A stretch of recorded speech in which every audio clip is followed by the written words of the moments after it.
All right, welcome everyone. It's an honor to be here among you. And I see a lot of familiar faces and many more that I'm honored to know.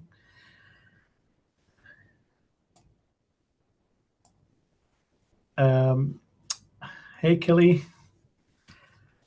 Hey, Yes, Wissam, good to see you again. yes, pleasure to see you. All right. First of all, my name is Wissam Charafeddine, and I am a Green Party member in Michigan, a Michigan delegate. Also, one of the co of the coming up Arab American and Muslim American Green Party caucus um, in the process of accreditation. Uh, Also have the pleasure and honor of joining the national committee running for the steering committee. So looking forward for um, being part of the green wave that hopefully will turn around things for us and create a better future. Today's topic is Arab world post colonialism. Um Although I am not uh, academically trained in history, but through my Islamic traditional studies, I've had seminary studies where I started my academic career in engineering, and my seminary studies focused on Islamic history.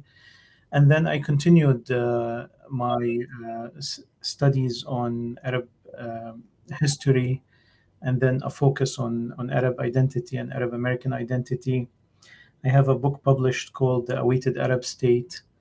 Uh, it is available in Arabic and in English, written in two different languages. It's not a translation because they address different audiences, so it's written a little bit different on the topic. So this topic is very close to heart. It is a topic that I consider a very important topic and an influential topic on our daily life as Arab Americans, and also for Arabs or people who live in the Arabic world and in the Arab world. This presentation is divided into two halves. Thankfully, there were an available session tomorrow, and I was struggling with squeezing in the information. So luckily, I was provided with the second opportunity to finish and continue this topic. Uh, Room host, if there's any technical issue, please let me know. I'm not reading the chat, so just please address me, or any of that audience. If you want to unmute yourself and just address me if there's any issue that in presenting the this presentation. Okay, so we're gonna start this presentation, and keeping in mind that there are so many. One second, there's a lot of alerts coming through. Okay, I guess it's just admitting people into the room. Yes, I'm letting them in as they come in. I'm sorry that you're getting the No notification. problem. I'm just gonna lower the volume for my end. All right. So we're going to go through four uh, levels or four stages in this presentation. The first, we're going to be talking about the definition of the Arab word today, then historical context, and then all the way to the Ottoman legacy, and then the colonial powers and their impact on the Arab world, and then post-independence developments by region. So there's a lot to be covered. So I'm going to not to go in much details, but to give an overall picture that makes a person who um, goes through this presentation today and tomorrow will be very well familiar with the historical context of the Arab world today that is central to many of the political issues in the world today. So Identity is a term that expresses who a person is and their belonging to a group. Arabs were classically divided or defined by different methods throughout history. One of the methods previously that an Arab was defined as is an Arab by descent, one who belongs to one of the Arab tribes. The Arab world has a very strong tribal connections. These tribes are still intact in most places. Some actually, the whole country is still ruled by tribal divisions or tribal hierarchy. And it used to be a way to define a person who's Arab is basically descendant from one of these tribes. Another method that came about later is a person who speaks the language. So a person whose first language is Arabic will be considered an Arab. And then as Islamic expansion took Arabs into beyond the borders where Arabic used to be spoken, which is basically within the Arabic Peninsula, the Levant area, which is today Iraq, Syria, Lebanon, Palestine, and Jordan, and northern Egypt. That's the area where historically Arabic was spoken and Arabic originated for centuries before before Christ, basically before the dating of AD. So the Islamic expansion took Arabs beyond that area into new areas where Arabic was not spoken, and the Arab language was integrated into that culture. So now you had persons who were totally speaking the language, engaged in the culture, part of the overall identity, but they did not descend from Arab tribes. So it was expanded to language, and then beyond that, there were Arabs that were living in Arabic countries who were Arab culturally, but they did not speak Arabic. They were part of smaller ethnic groups that did not speak Arabic, or they did not learn Arabic, like Kurds or Amazigh or Tawarig in Libya or other groups. So there were a more political definition of the Arab word, which is a citizen of any Arab country for which the Arabic language is one of its official and national languages, or a citizen of a country that's a member of the League of the Arab States, which you see in front of you, which are 22 countries.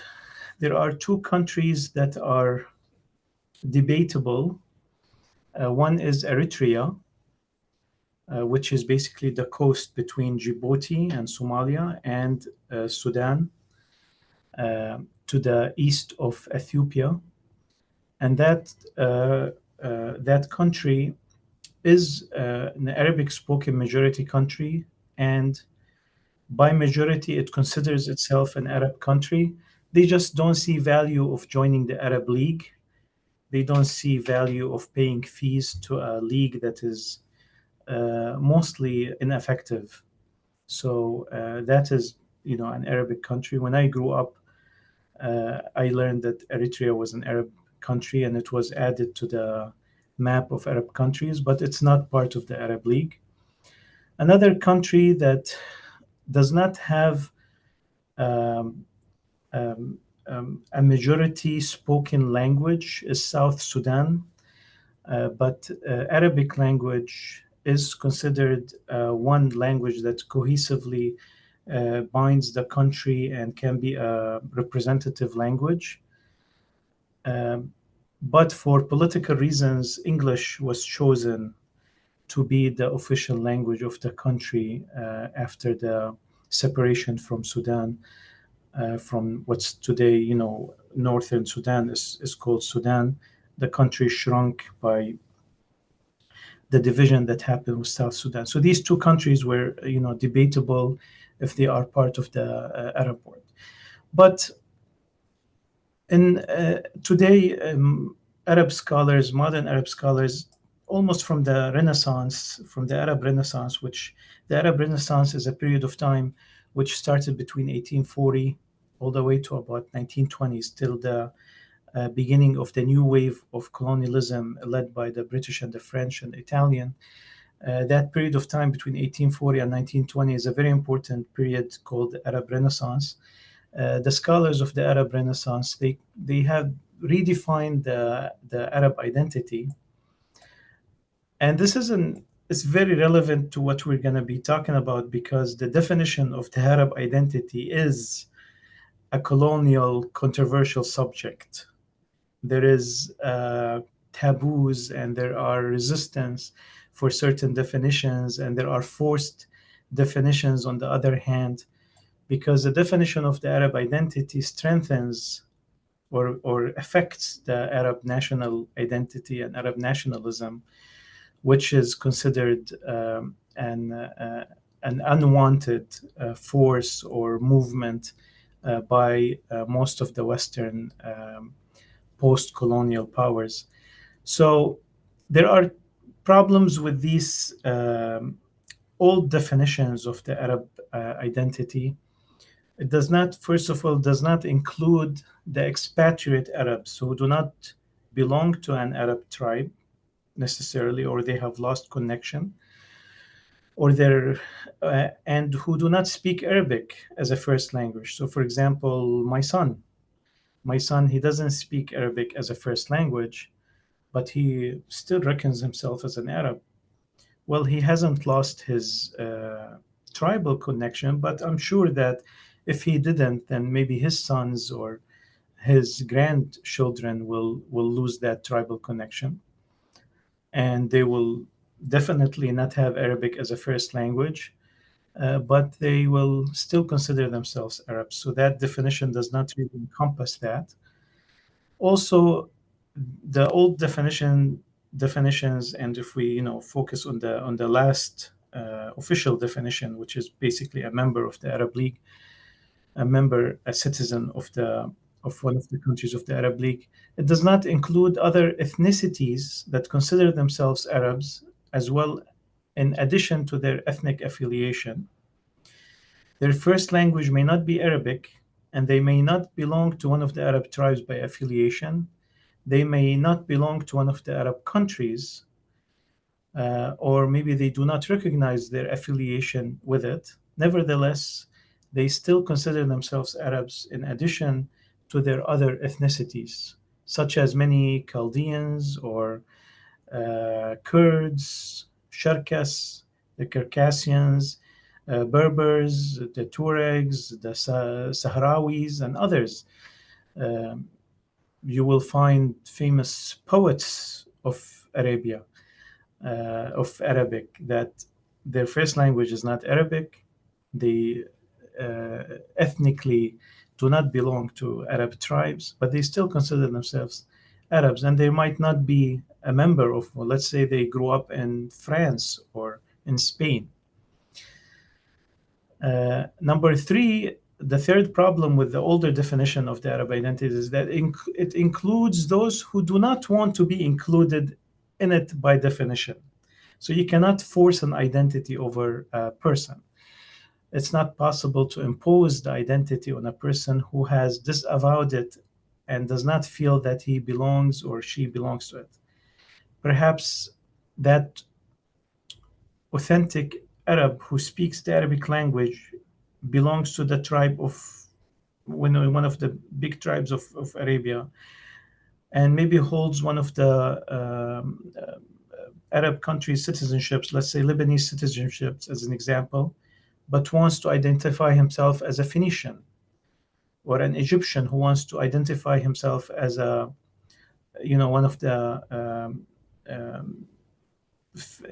from the Pharaoh culture or dynasty, and does not want to consider himself an Arab, then he should also have a choice. So what the scholars of the Arabic Renaissance, and pretty much it is I would say there is a consensus among major Arab scholars today on it, is that the Arab identities has morphed to become a cultural identity.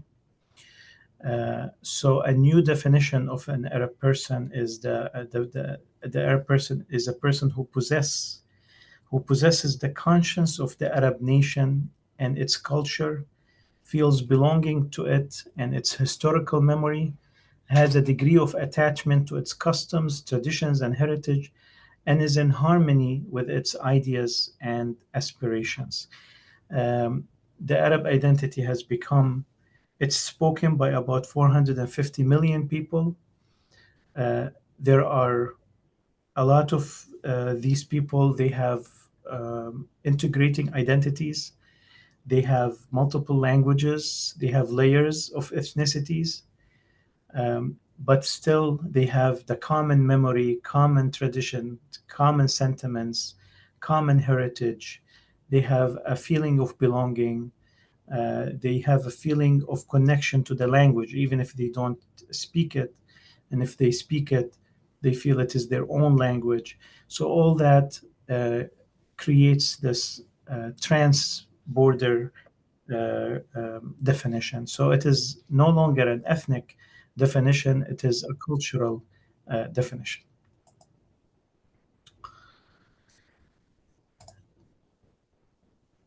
So these are the countries that are defined as the countries in the Arab world, 22 countries. This picture is a little bit probably older, so that's why Sudan is still intact.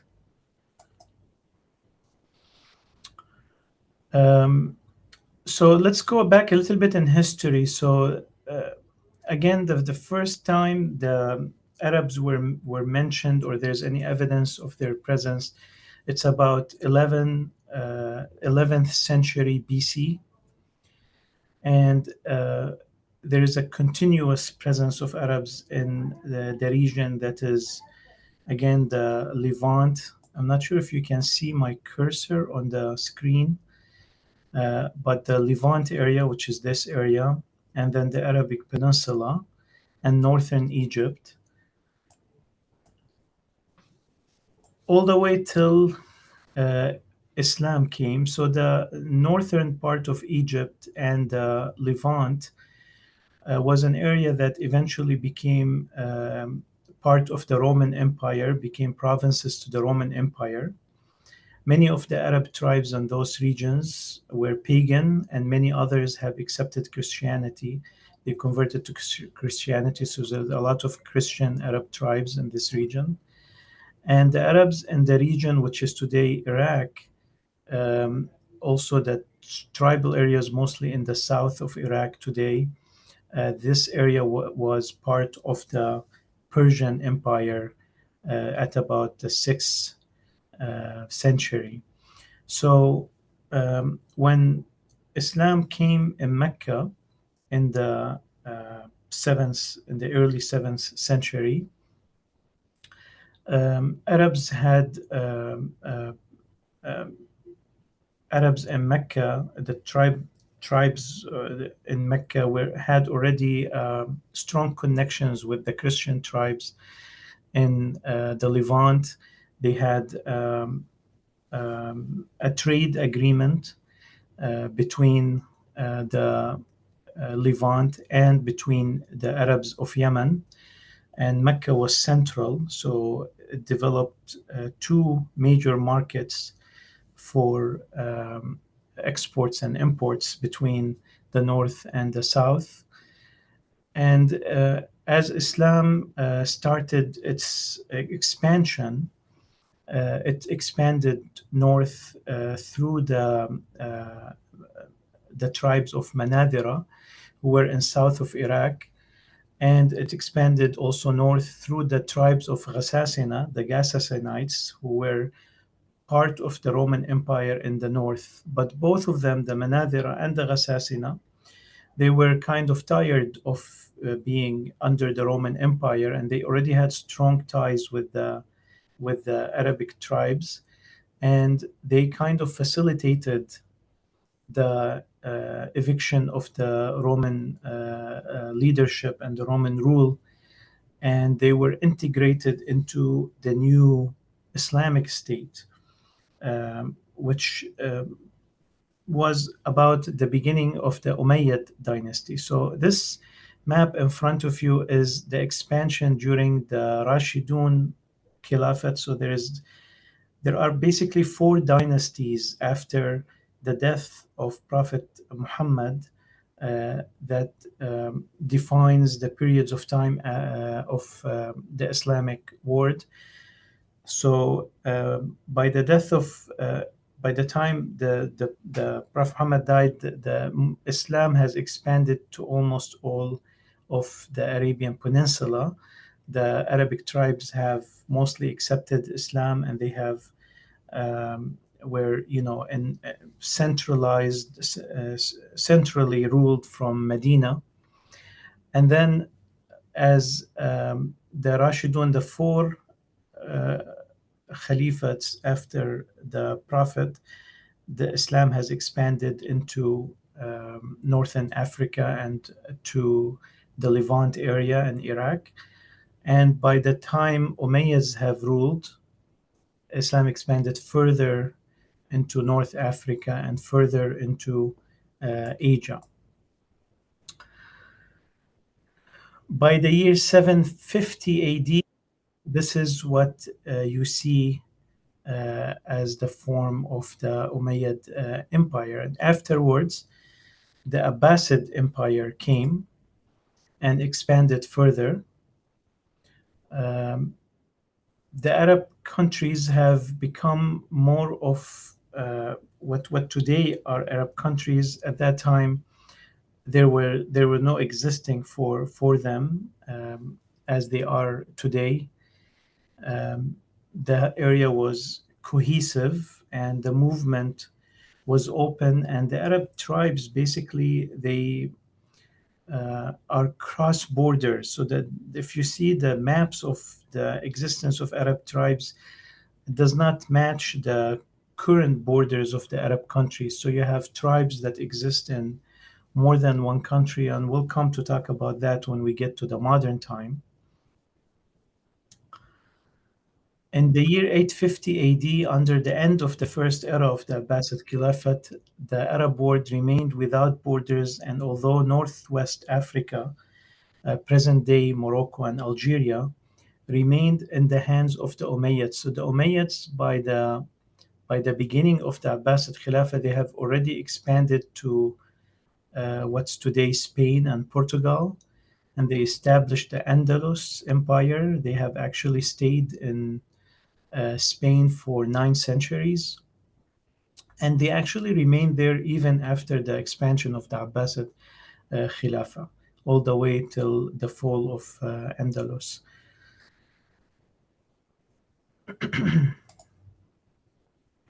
Of course, you know that part of the Abbasid dynasty, there was the golden age of Islam, what's called the golden age of Islam, which is almost from 790 AD till basically the conquering of Baghdad by the Mughals, which happened in 1258. So that age was the golden age of Islam. It's also an age known for the establishment of many of the sciences and discoveries. The early part of the Abbasid rule was a time of peace and prosperity. Great advances were made in many areas of science, mathematics, and medicine. Schools of higher education and libraries were built throughout the empire. The culture flourished as Arabic art and architecture reached new heights. And this is a depiction of how Baghdad would have looked like at that time. It was a new city built upon an island and in a circular fashion.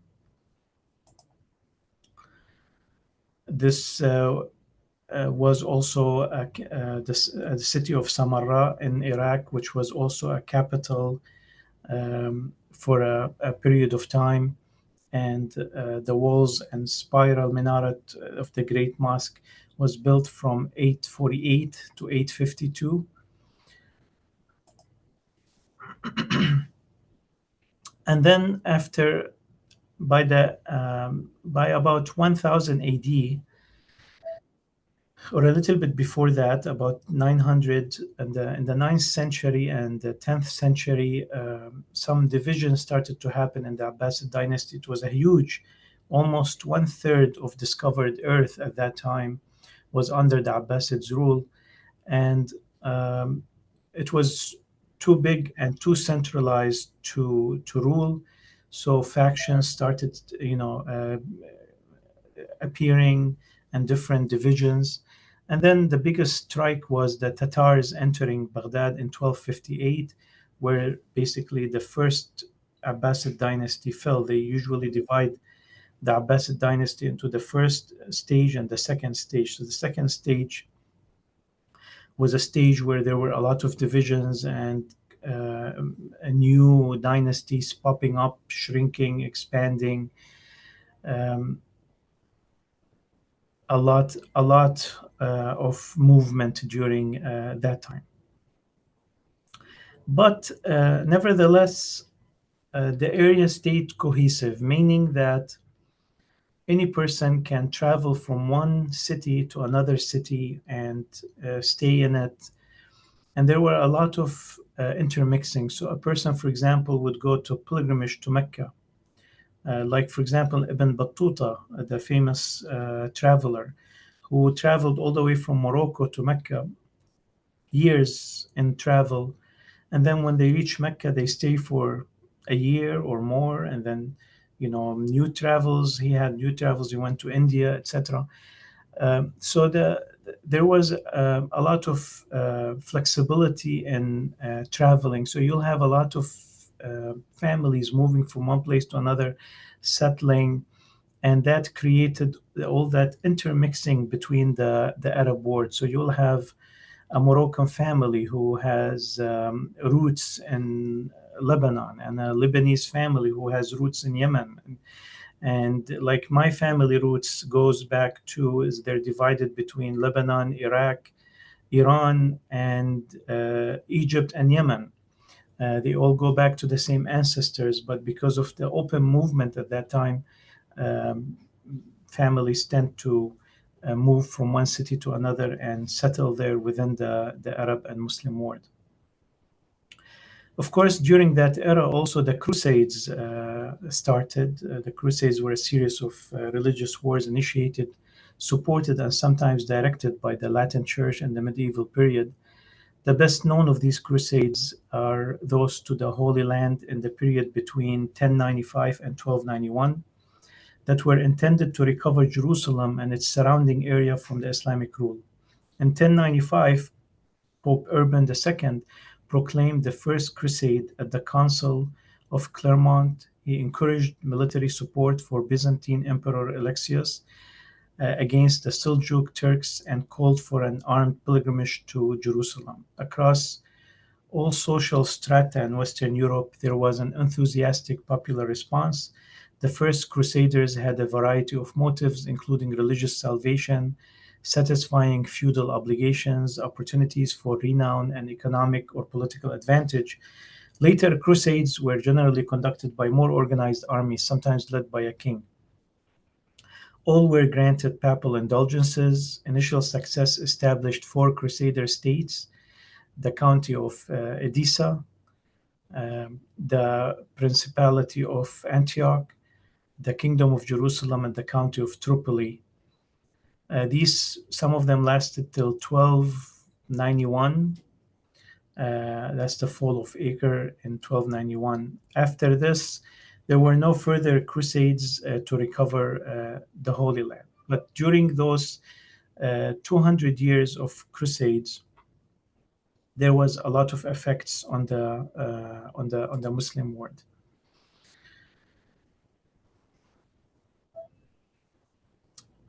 Starting with the mid-14th century, crusading rhetoric was used in response to the rise of the Ottoman Empire, only ending in 1699 with the War of the Holy League.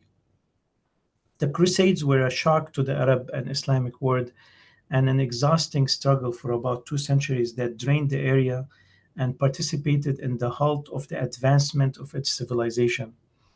Although the Crusaders were able to rule anywhere between 50 to 150 years some areas of Greater Syria, their effects didn't last because they did not penetrate the culture of the area.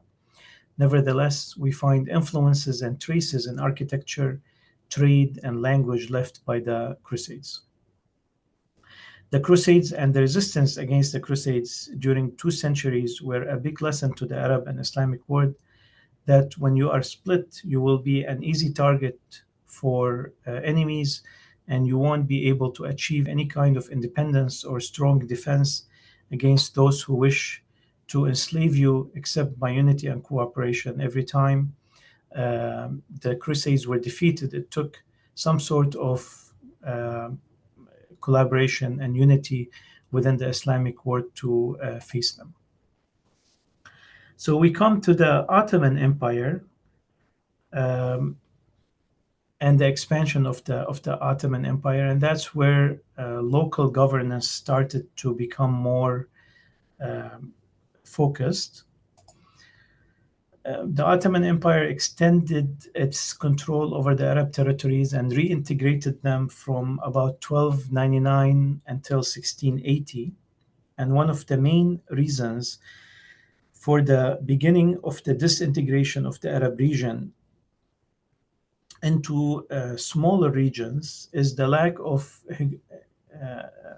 homogeneity among the Ottoman states and the lack of imposition of their control over all Arab regions, which provided opportunities for foreign interventions. The Ottoman Empire did not impose its control over, for example, all parts of Yemen, and remained confined to certain areas in Yemen where there was some interest for the Ottoman Empire. The Ottoman Empire really, throughout its history, started to act less and less like a cohesive, uniting force into more of a colonial power. They started treating some of their far colonies or far land more like colonies, although the claim in the beginning was that it is an Islamic Khilafah and that everyone who is a member of the Muslim world is a member of the Ottoman Empire, but by practice it started to become more and more Turkish centralized, and they started more and more treating the areas like colonies, and that had a big influence on the opening up the area for colonialism. So, for example, they had in the Arabic Peninsula, they had the Wilaya of Hijaz. Vilayat means like a province. So they had the Vilayat of Hijaz, they had the Vilayat of Yemen, and they left the rest. They had some tribal agreements with Shammar, the Rashids, this big tribe that ruled this area. They had some agreement with the Wahhabis and the Saudis ruling the southern area. Actually, they strengthened the Rashids against the Wahhabis to take over, but they weren't really interested in sending troops or doing anything in this area. It is mostly desert, and that opened up the area. So this coast between Yemen and what's today Oman and United Arab Emirates and Qatar was an easy target, for example, for the Portuguese colonialists later, because when the Portuguese took it over, there were no defense from the Ottoman Empire. It took years from local resistance to free this land from the colonialism. So as the Ottoman Empire declined through economic stagnation and military defeats, they were more interested in their European and the Balkans, and they focused on expansion and strengthening those areas. They've treated the rest of the colonies just as a resource to strengthen the centralized government of the Ottoman Empire, and that drained the area.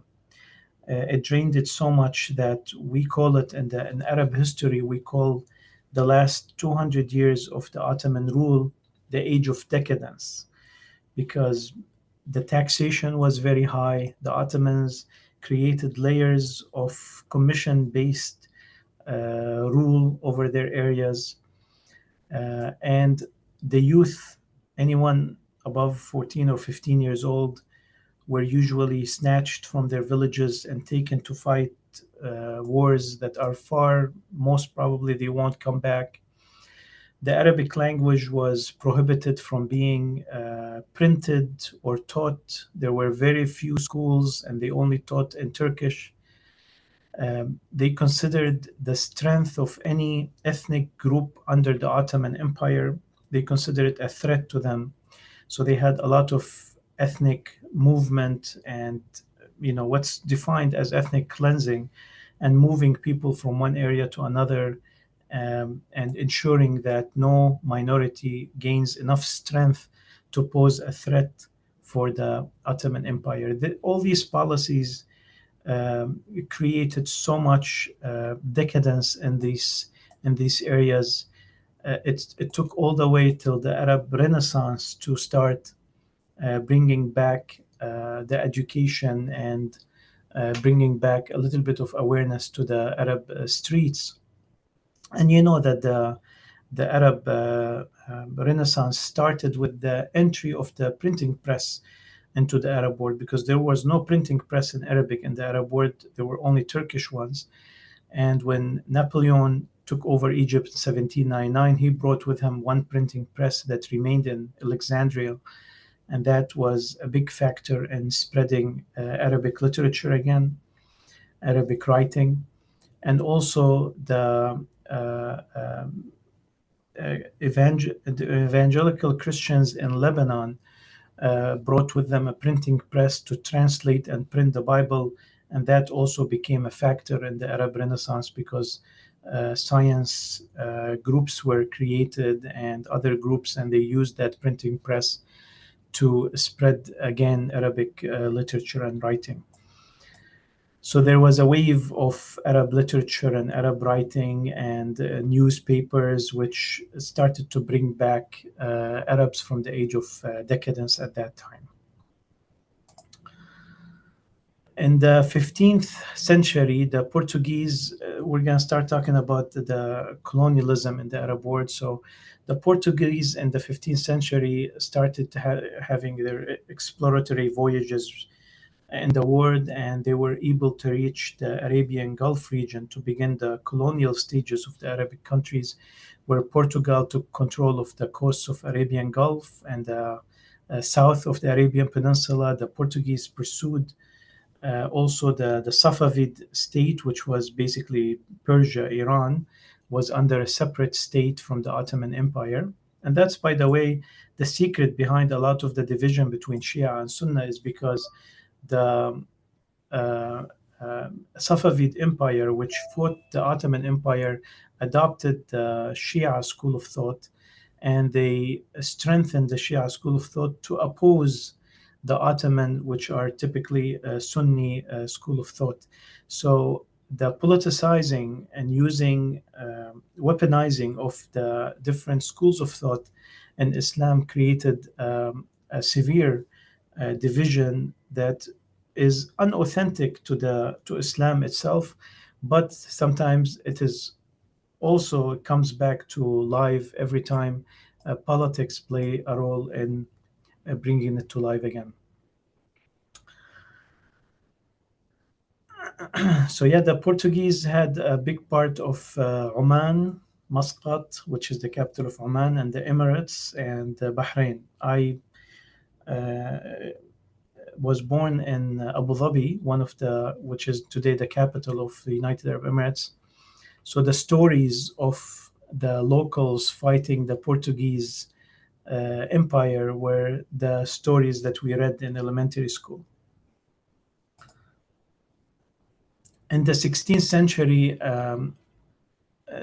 a naval conflict arose between European countries and the Ottoman Empire in the Mediterranean basin, where Spain managed to control areas in North Africa, such as the cities of Algeria, Tangiers, Mars al Khabir, Oran, Tripoli. So the 16th and 17th century were marked by an oscillation between the weakness and the strength of the Ottoman state, which caused a number of regions to revolt against the Ottomans, such as Yemen, Egypt, Marrakesh, due to the policies of the Ottomans. Also, a number of areas fell under Spanish, Portuguese, and English occupation, and the Ottomans managed to recover them, but only to fall back again into the hands of colonialism and so on. So some of the areas were lost early, and they stayed under colonial power, is like Tangiers fell under the Spanish rule. In 1799 or 1798, you can say, Napoleon Bonaparte occupied Egypt. He entered with 167 scientists and founded the Institut d'Egypte with the aim of propagating Enlightenment values in Egypt through interdisciplinary work, such as improving its agricultural and architectural techniques, for example. The expedition eventually led to the discovery of the Rosetta Stone, creating the field of Egyptology. Despite early victories and initially successful expedition into Syria, Napoleon and his army were eventually defeated and forced to withdraw, especially after suffering the defeat of the supporting French fleet at the Battle of the Nile. But one of the results of Napoleon's occupation of Egypt for a short 3 years or 2.5 years is that he ended the Ottoman rule, which was the Mamluks rule. The Mamluk were a group of European Muslims who were appointed by the Ottomans to rule over Egypt. And they ruled it for over 700 years. And they were before the Ottomans, and then the Ottomans basically had a treaty with them to rule on their behalf.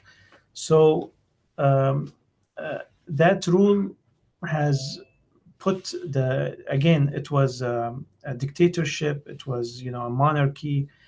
Egypt did not move because it was, the same reasons for the Ottoman rule that we've mentioned previously. So when Napoleon entered into Egypt, it was a shock to the Muslim world. When they saw all the science and advances, it was a shock. That shock initiated the Arab Renaissance. We said, we're not going to stay like this totally. They were totally isolated, totally unaware of the advancements that are taking place in the world. So the contact with the French army, that was a shock to the Muslim world, 1799. And some claim that this is the birth of the Arab Renaissance. After that, the rulers that came to Egypt afterwards were more open-minded. They tried to imitate or tried to advance the country.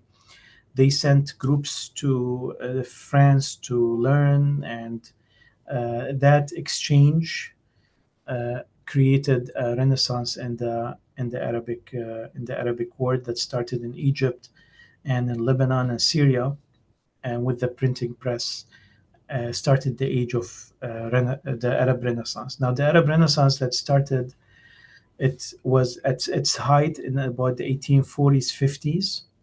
They were still working especially in Syria and Lebanon and the other Arabic countries that were still under the direct Ottoman rule. They were working under clandestine. They were working very covertly, because if they are discovered, to strengthen any national identity, to strengthen their Arab identity, it was considered a crime by the Turkish Empire. They did not take it lightly. The strengthening or any claim of self-determination was a threat to the Ottoman Empire. So a lot of secret political groups were born. They used a lot of educational and scientific and literally fronts to their work, but in secrecy, they were working on strengthening national identity. They were working on demanding more representation in the Ottoman Empire, demanding more autonomy, demanding that more education, demanding that the Arab soldiers are not sent to fight wars in various areas and fight, various wars that are started by the Ottoman Empire. It's a picture of Muhammad Ali in his palace. Muhammad Ali was one of the rulers of Egypt after after the French left, and they had it shows an exchange with Western scholars and treaties with the Western powers. He actually initiated scholarships and studying abroad for some of the Azhar students who came back, and their writings had a huge influence in the Arab world. So moving forward to the colonial powers' impact, we come to the heavy colonialism now, which happened by the end of the 19th century, beginning of the 20th century, and then, of course, after World War I. But before that, I want to mention that the Arab secret groups, part of the Renaissance, there were groups, for example, like the Al-Fatat, the young Arabs, basically, it's called. This, for example, was established in Paris, in the Sorbonne, by Arab expat students that were studying in the Sorbonne, because within the Ottoman Empire, they are not allowed to establish any political group or political society. And it was not met lightly. It was met with death penalties, basically. So they've created that secret group, and that secret group basically was working on just more autonomy and lifting some of the oppression that was on the Arab world. One of the things they succeeded in doing is establishing the first Arab Congress, which took place in 1913 in Paris. They rented the Geographic Society, the whole of the Geographic Society of Paris, which is, I visited it last year. It's on Saint-Germain. Address is 7074 Saint-Germain. And they created the first conference there with representatives coming from all over the Arab world, and some coming actually from the United States, because the Arabs who came to the United States in the late 19th century and early 20th century, they were very politically engaged Arabs. They have established the Arab identity. Very famous, a group of them has established what's called the Pen League. The most famous member of the Pen League is Khalil Gibran, who is the author of the book The Prophet. The Prophet is the most printed book after the Bible. And the Pen League was a very special case in which expats they've came to America, they're writing in Arabic, and their writing is being published in the Arab world. So they are actually initiating a renaissance and enlightenment in the Arab world. And that was a big role that United States was playing at that time, that freedom and opportunity for the American ideals to be transferred and translated into the Arab world. So the first Arab Congress took place in 1913 and basically demanded more representation. They demanded that Arabic was allowed as a official language in the Arab world. They demanded that the Arab soldiers and officers are not sent abroad, but they are only appointed in the Arabic world. And again, it was called the First Arab Congress. All these different countries that you see today, the 22 countries, they did not have any cohesive identity at that time. They did not have any distinguishing identity. So there were no borders between the Arab countries, and they didn't recognize that. So, for example, Syria, everyone who's in the region in Syria, Lebanon, what's today Syria, Lebanon, Palestine, and Jordan, was called Syrian at that time. Actually, Lebanon at that time was just part of what's called coastal Syria, and Palestine, known as Palestine, but also it was part of the larger southern Syria.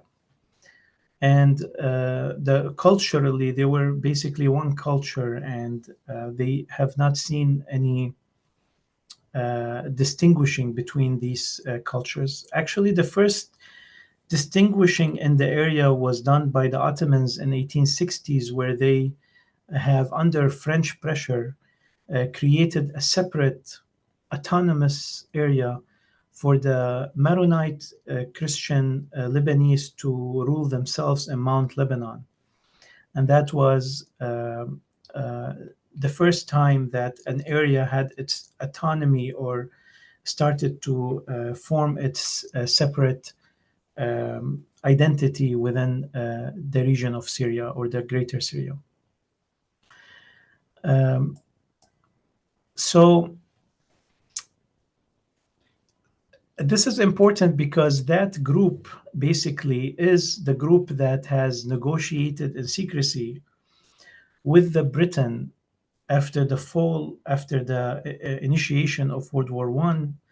They have negotiated the establishment of the Arab state. We're going to talk about this a little bit more. So,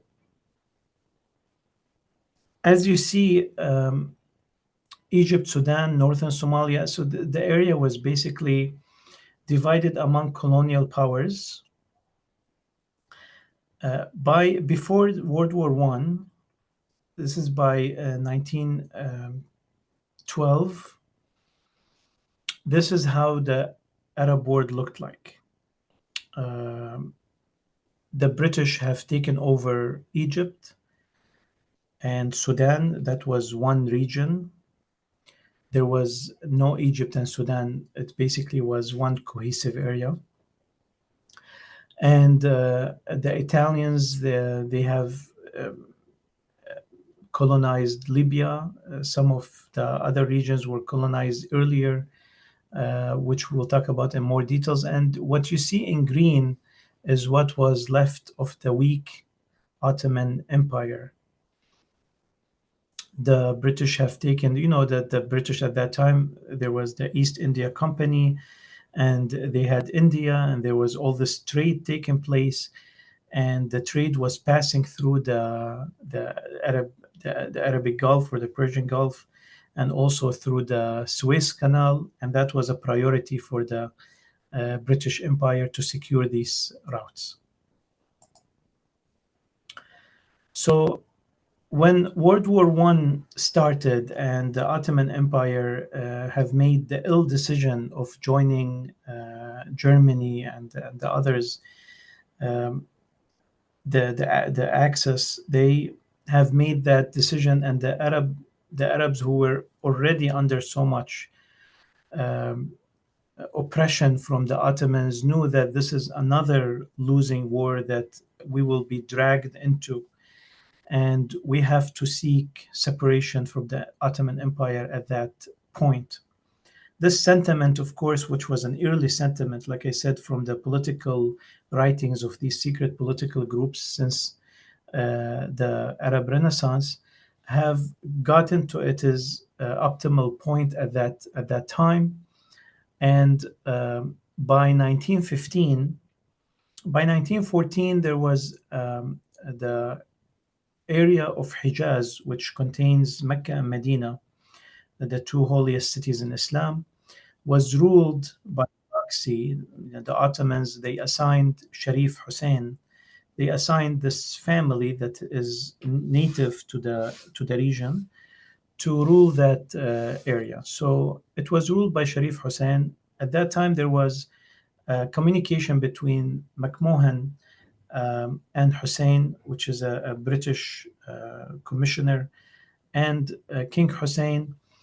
There were correspondence as before the revolt started, the Great Arab Revolt, to convince the Arabs to stand against the Ottomans. And King Hussein has expressed the sentiments because both his sons, Faisal and Abdullah, were members of the secret society of Al-Fatat, the Young Arabs. And the Young Arabs met in Syria in 1915 and wrote what is known as the Damascus Protocol, which basically defined the area that they are seeking to basically fight for its independence, which is this area you see in front of you, from the Yemen all the way to the Anatolia, to Turkey. And that agreement, that Damascus Protocol, was negotiated by King Hussein with McMahon, and there was an agreement between them that if you help or you stand with the British, or if we will help you seek independence, and we will supply you with weapons and money, and and we will, as you stand with us during this time as we are fighting the Ottoman Empire. To just indicate that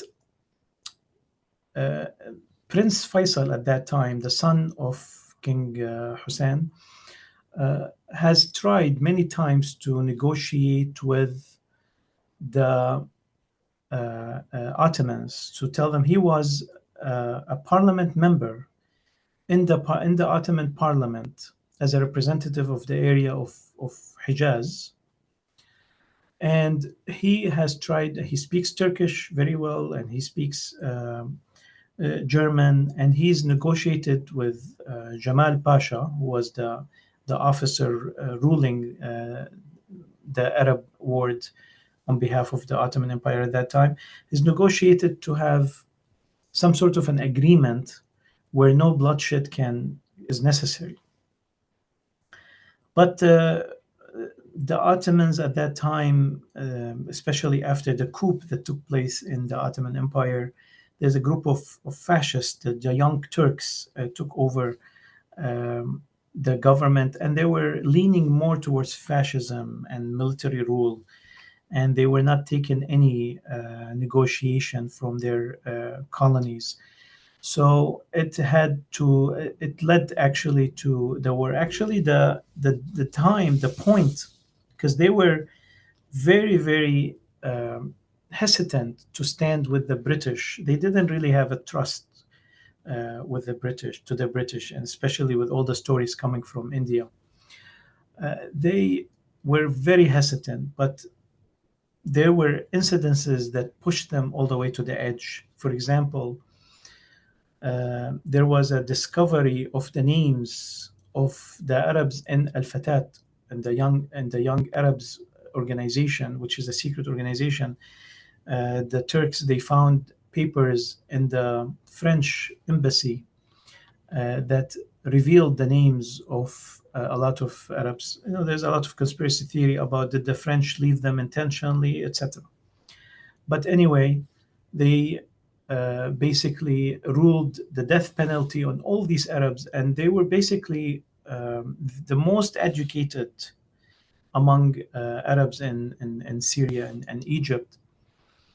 Egypt, by the way, had its own revolution and struggle in parallel with what was going on in Syria, but there was a separation between the two areas because of the early occupation of Britain of Egypt. My great grandfather from my mother's side was actually one of those whose names were on the list, and they had an order on death penalty on them. They did the first batch of hanging in Damascus, and then they did the second batch of hanging in a square in Lebanon, which is today called the Martyr Square in downtown Beirut because of that. And then my great grandfather, was part of the third batch. But by that time, the Arab revolt started, and they took some Turkish prisoners in Mecca, and they demanded the release of the last batch so they can release an exchange of hostages, and they've exchanged them, and my grandfather saved his life through that exchange. The Arab Revolt succeeded. All of you have seen probably the Lawrence of Arabia, although that's not a very accurate depiction of what happened, but it is a little bit, it is close to the narrative. It's just from Lawrence's perspective. There is a different perspective for that war. So the Arab Revolt took place, and from 1916 was the first bullet shot until 1918, when Prince Faisal, the son of Sharif Hussein that you see on the screen, he entered into Damascus. He actually entered before the British arrived to it, although the British didn't want him to enter it before them.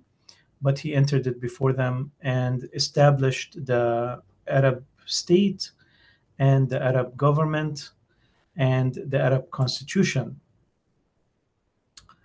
That was on October 5th in 1918.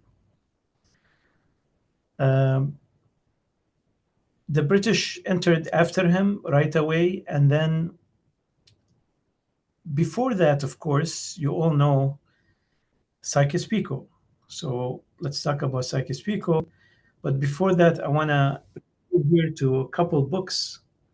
One that is called How the Democracy from the Arabs by Elisabeth Thompson. That book recounts how after World War I, Arab revolutionaries led by Amir Faisal, you see him on the picture on the cover, and supported by Arab nationalist movements like Al-Fatah, sought to establish a constitutional and democratic Arab state based in Damascus. It was actually a beautiful constitution. It gave the minorities in the country more voting weight than the majority to give them equal power. And women were allowed in the parliament at a very early time compared to a lot of the other countries, even in the West. And it was a constitutional democratic monarchy that was very impressive in its design. But of course, that was not the plan of Britain and France.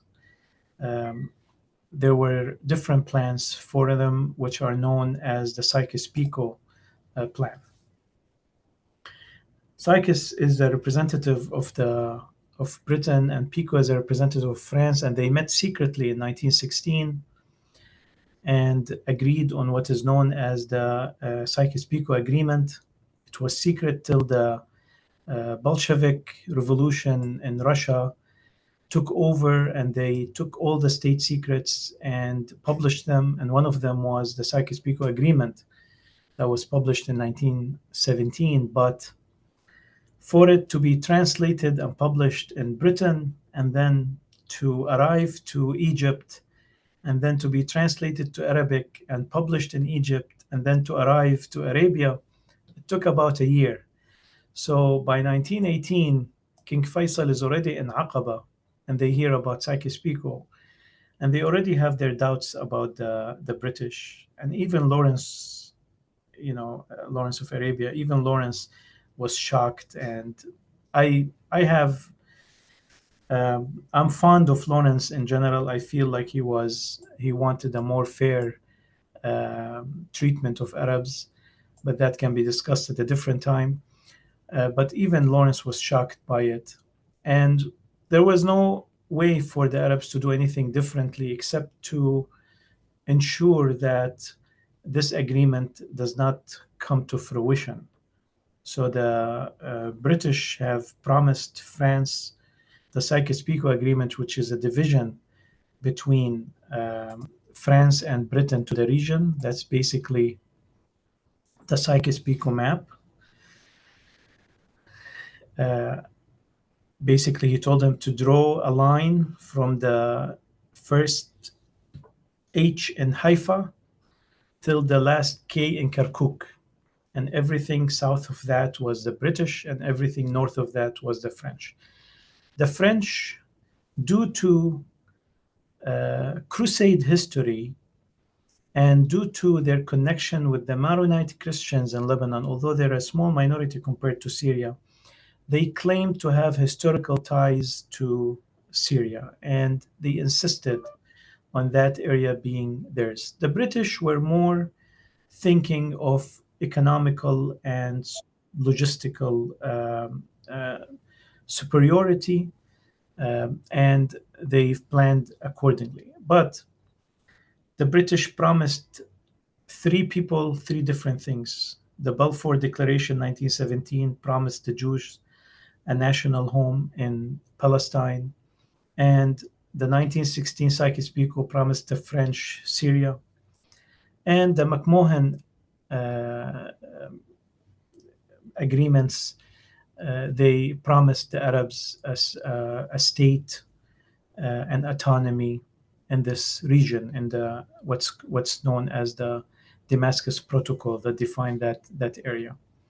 And of course, that three promises are still fighting till today in the region. I think it's a good time to end at this point with Faisal, as you see him here in the steps of Versailles, attending the peace conference, trying to emphasize the right of Arabs to the region. And behind him, you'll see Lawrence of Arabia in an Arabic and army attire. And just to give you an idea, Faisal is from Hijaz. This is Haidar, Rustam Haidar. He's originally from Lebanon. This is Nouri Saeed. He's originally from Iraq. This is Yasin al-Qadiri. He's originally from Syria. And he's a lower rank soldier or servant. He's from Sudan. This is a French soldier who was also appointed to be with Amir Faisal. So they did not see themselves as part of different countries or entities. They only saw recognized as an Arab state. There was no imagination of any other structure that divides the Arab world at that time until that impossible nightmare, in their opinion, became a reality by force. And it's being pushed down the throats of the native people of the region to make it a reality, and is still not working. I will pause at this point and continue tomorrow, hopefully, to finish the rest of what I have. Thank you very much. That was a fantastic presentation. Thank you, everyone, for making it here today, early on Thursday afternoon, depending on where you are, maybe even Thursday morning if you're out in Hawaii. Perhaps welcome to the folks from Hawaii. Thank you, Greens from all over the country, for joining us today for the first set of workshops. We will be taking about a 30-minute break, and there will be 3 more workshops coming up. One, so like our Zoom channels are stages for the conference. So this is the ecology stage where you are today. And later on, in about 30 minutes, there will be another workshop right here on this same stage, so you don't have to go anywhere. It's Build the Peace Movement and Building the Green Party. Then on the Peace stage, we're having a workshop for Media 101 for candidates. So if you're interested in being a candidate, you want to know what kind of media you should be doing, how to do it, maybe help with it, that kind of stuff, that's going to be a great workshop for you. And over on the democracy stage, which is Zoom 4, so the other one's Zoom 1, Zoom 4 will be a workshop on how to use ballot access drives to build your party and your movement. So if you are in a state which is doing ballot access, which almost all the time we are, this is going to be a very good workshop on how to use that same process to build the party movement. We're going to be picking this same discussion up again tomorrow. I think about this same time. I'll have to check the schedule in particular, but if you appreciated this discussion, hopefully you will join us tomorrow afternoon, where we'll be able to finish this and give a comprehensive conclusion to the presentation. Thank you tonight, or thank you this afternoon. I guess it's still afternoon there on the East Coast. So thank you all for being here, and I look forward to seeing you all later on in the presentations and in the workshops in general and all around the A&M. And don't forget, there is a general hangout, like social thing going on, generally speaking, over on Zoom 1 on the main stage every so often. So please check your eventee schedule for everything that's going on. Today is pretty light scheduling. Friday is heavy scheduling, as is Saturday. Of course, we've got the fundraising event as well on Saturday night. So hopefully, and that's a separate event. So if you're interested in attending that, that's a presentation with Ron Placone. So if you'd like to be included in that, that's a separate event ticket. So please make sure you check out the A&M site to get hold of that. Otherwise, thank you all so much, and have a great afternoon. Bye. Oh, wait, before you go, there will be a recording of this available for everyone afterwards. And also there was a request if we could have the PowerPoint that you were presenting today made available as well. Yes, for sure. I finished it last night, but I will have it available, and we'll dedicate tomorrow more time for discussion and questions. Perfect. Goodbye, Thank you very everyone. much.